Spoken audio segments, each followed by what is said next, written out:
Hello everyone, NPS series में आप सबका स्वागत है।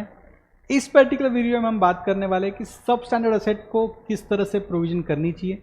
जैसे आपको पता है कि आरबीआई का जो मास्टर सर्कुलर है इसमें दो कैटेगरीज कवर होते हैं। फर्स्ट वन इज कि एनपीए नॉर्म्स क्या है, आईरॉक नॉर्म्स क्या है, कि एनपीए कब हो सकता है।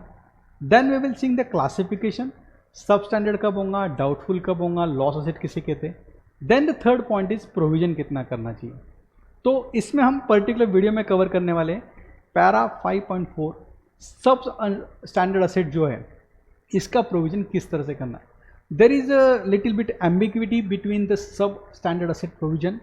जनरली एज अ लेमन यहाँ पे एक अंडरस्टैंडिंग होता है कि सब स्टैंडर्ड असेट अगर सिक्योर्ड पोर्शन है तो 15% करना है और अनसिक्योर्ड है तो 25% करना है।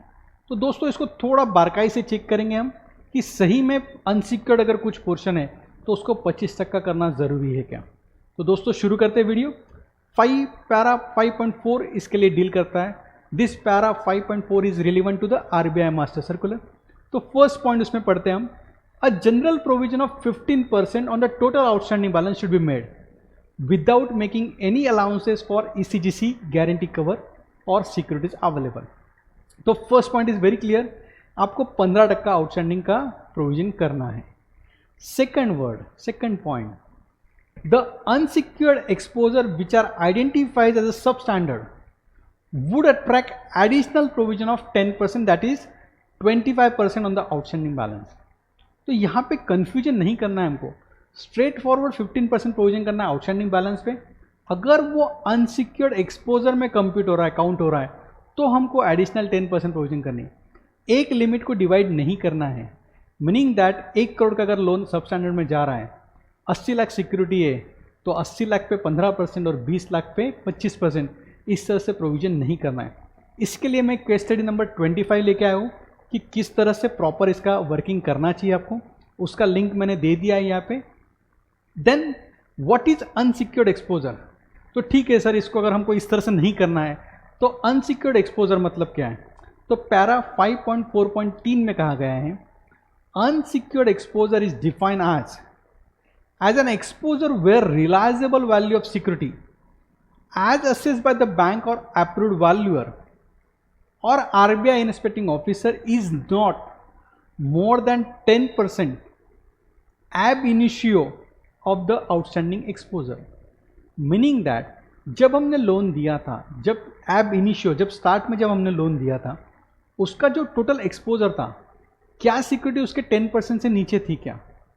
अगर 1 करोड़ का एक्सपोजर था और 10% से नीचे का सिक्योरिटी है तो उसे हम कहेंगे अनसिक्योर्ड एक्सपोजर। उस केस में आपको 25% का प्रोविजन करना कंपलसरी है। नाउ एक्सपोजर वर्ड यूज किया है यहाँ पे, तो exposure include both fund base and non fund limit both. Security will mean tangible security charged to the bank and will not include intangible securities like guarantee, including state government guarantee और comfort letter। Meaning that security हमको क्या देखना है, सिर्फ tangible security देखना है। Overall 5.4 को अगर हम क्लासीफाई करते हैं तो पहले तो आउटस्टैंडिंग बैलेंस का कितना प्रोविजन करना है, 15%। अगर वो अनसिक्योर्ड एक्सपोजर काउंट होता है तो उस केस में 10% का एडिशनल, मीनिंग दैट 25% प्रोविजन करना है। अनसिक्योर्ड एक्सपोजर आपको कब चेक करना है, एब इनिशियो करना है at the time of start. Then it should be the approved valued, जो वैल्यूएशन कर रहा है। अगर 10% से कम है वैल्यूएशन एक्सपोजर के तो ही उसको हम कहेंगे unsecured exposure. Then exposure shall include both fund base as well as non fund base, और सिक्योरिटी का मतलब होगा ओनली टैंजिबल सिक्योरिटी, गारंटीज उसमें कवर नहीं होंगे। तो दोस्तों I think so in nutshell you are very much clear that generally substandard पे आपको 15% का प्रोविजन करना है। अनसिक्योर्ड एक्सपोजर अगर कंप्यूट हो रहा है वो तो डायरेक्टली 25% करना है, एक लोन को डिवाइड नहीं करना है। तो दोस्तों मोर क्लैरिफिकेशन के लिए आपको चेक करना है केस स्टडी नंबर 25। तो दोस्तों अगर आपने मेरे चैनल को अभी तक सब्सक्राइब नहीं किया है तो मैं रिक्वेस्ट करूंगा सबको subscribe my YouTube channel and press bell icon button. Thank you so much friends.